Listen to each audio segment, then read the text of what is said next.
I found a mysterious booster pack, and not only are we gonna open up one, we're also gonna draw one of the Pokemon inside. Let's get it off the hanger.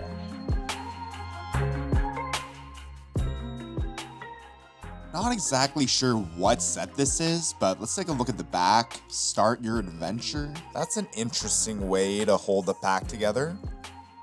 Still sticky. Okay, let's take a look at the cards here. I'm gonna put the packaging aside. And our first card here is a Sprigatito. That would make a very cute drawing. Trubbish, lovely Pokemon. Diglett, another one of my favorites. Excellent. Alolan Golem, a Chewtle, and Iris's Fighting Spirit, Dondozo, and another Trubbish to match. A Molga Reverse, and Gneam!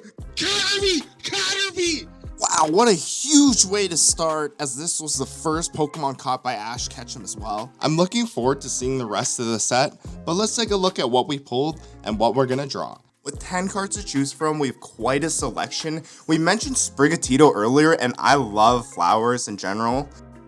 How about Dondozo? Fishon? That's a big baba.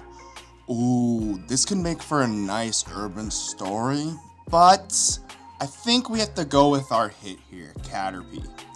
You know what they say, hit the gas and pick grass. Now that we picked out our Pokemon, let's get to the drawing.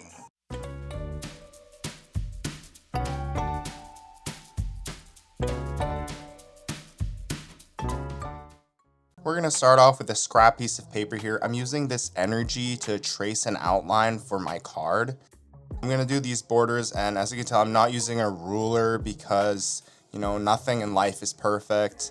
Unless you're talking about Mega Zygarde from Perfect Order.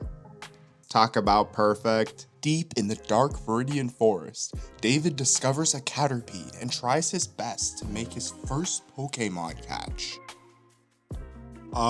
Is anyone gonna tell this guy he's drawing outside of the art frame? Yes, it's true. I love a full art as much as the next person, but I also love a nice bordered art as well. I wanted to keep the border like in the card we pulled. However, the Caterpie we're drawing is reaching new heights and going for juicier leaves. Popping right out of the card frame and right into your face! Bug Pokemon ain't for everyone. As Misty says, bugs are disgusting! Nope, I'm redoing this.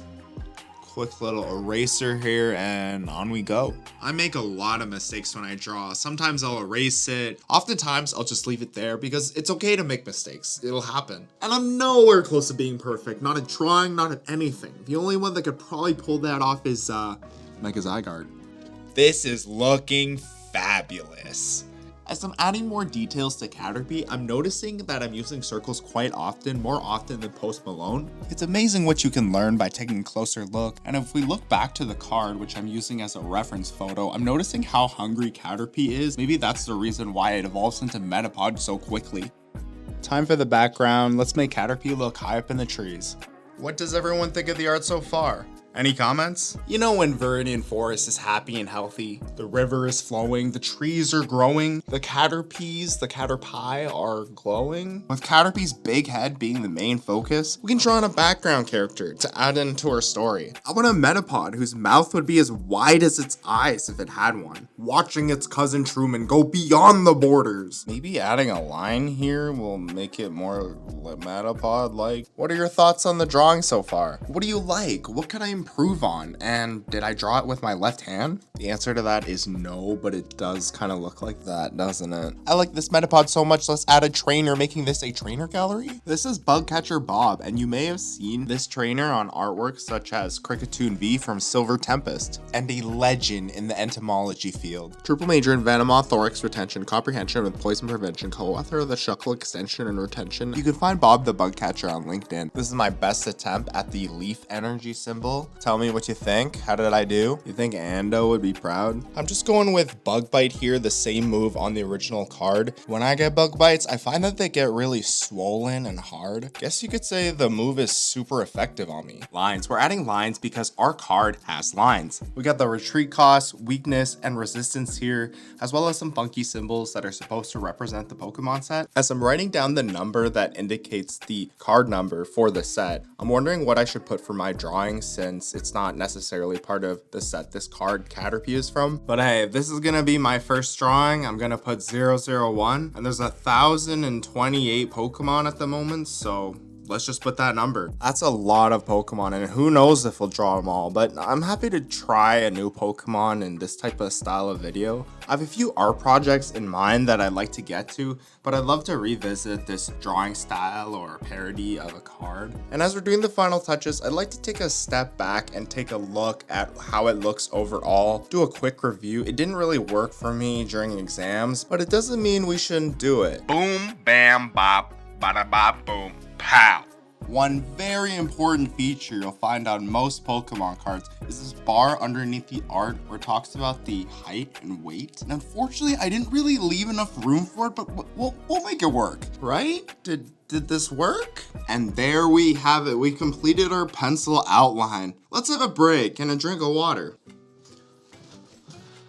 I'm not the greatest when it comes to remembering to drink water. I mean, I try, it's important. I got this at the Pokemart for about 200, and it's amazing what fresh water can do. I mean, I gave it to somebody, and in return, they handed me this CD. Not really sure what that's for. One time, a hiker, I gave them 1 bottle of fresh water, and they gave me 10 in return, which I guess that means it's a good gesture, and then they gave me 9 bottles of fresh water. Shout out to that guy in the Haina Desert. Either way, it's important, it keeps us connected, it keeps us going, and it keeps my eyes from drying out while doing this drawing, which we should probably get back to, so let's do it. Okay, we're back. Let's make our pencil a little bit more bold and permanent here. My hands get quite sweaty, so I'm trying not to smudge our work here. This reminds me of one guy from Ocean's 11 who draws a map on his hand and wipes it off with his own sweat so he can't find his way out. And looking back, I probably should have started from the top left. Even though I'm outlining what we drew earlier, Caterpie is really popping out with this black ink. It must be a big difference for you viewers as well, given that the pencil is a bit lighter on the paper, and our ink here is not only making things a little more permanent, it's making our Caterpie pop. I still remember learning about monarch butterflies in grade 1 and 2. They had caterpillars, and these caterpillars would eat the milkweed and grow into a chrysalis, which is just the metapod, and then into a butterfree, which is the monarch butterfly, and then we let them go and learn about their journey. It's amazing how this process is just under 2 weeks. And similarly, Caterpie and Metapod, apologies, I meant to say metapod, as well as butterfree, evolved quite early compared to other Pokemon in the game. Speaking of fast, we're done already with the ink. Sheesh, the guy's looking fresh. I'm just kidding, I'm no artist, but what does everyone else think? Let me know. Okay, color. What color's Metapod? Why are we coloring Metapod first? Metapod is cool. I'm not exactly sure why I decided to color Metapod to start, but I think it has to do with getting the right shade of green for Metapod before I start doing the leaves and the trees and the grass, and of course our main character as well. What does everyone think? What does everyone think of Caterpie coming out of the card frame? Does Caterpie look like Onix? Does Caterpie look like a Super Sentai? Am I crazy, or does Caterpie's head look like a Power Ranger helmet? As I'm coloring Caterpie in, I'm noticing I could have put the last bit of tail overlapping the top part of the card just to fit with the theme that Caterpie is bursting out of the frame.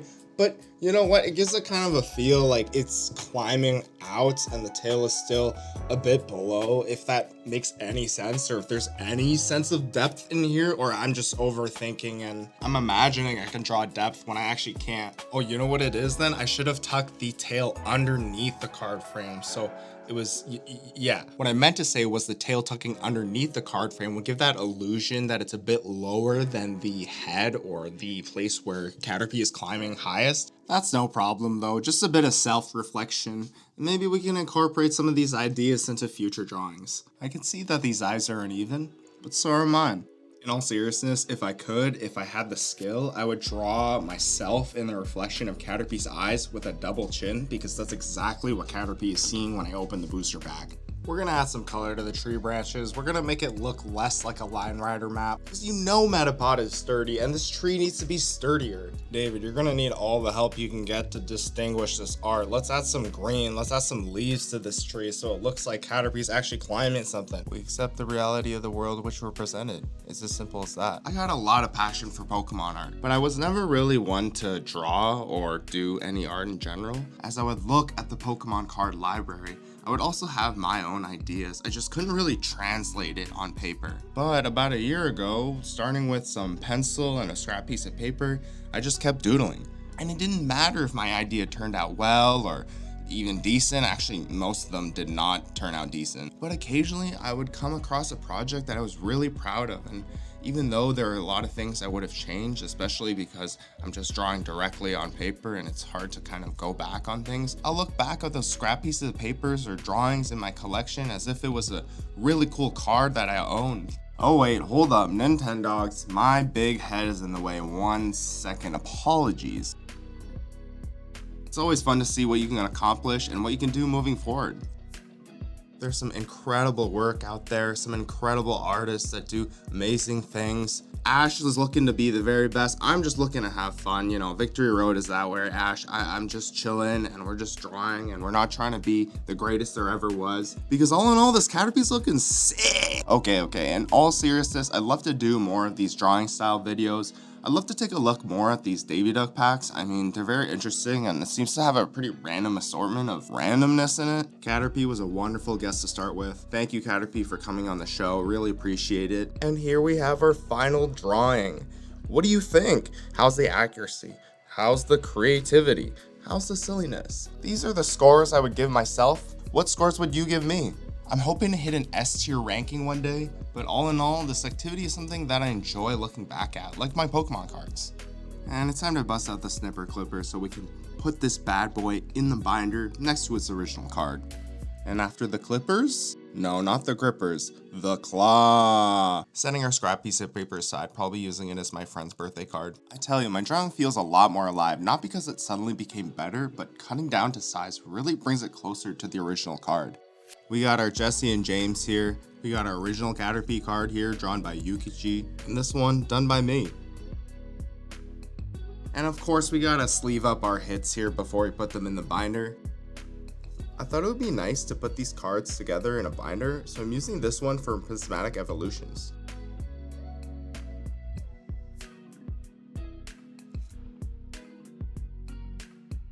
Thank you everyone for watching. I hope you enjoyed the video and we'll catch you in the next one, because if I don't, Blue will. Stay hydrated!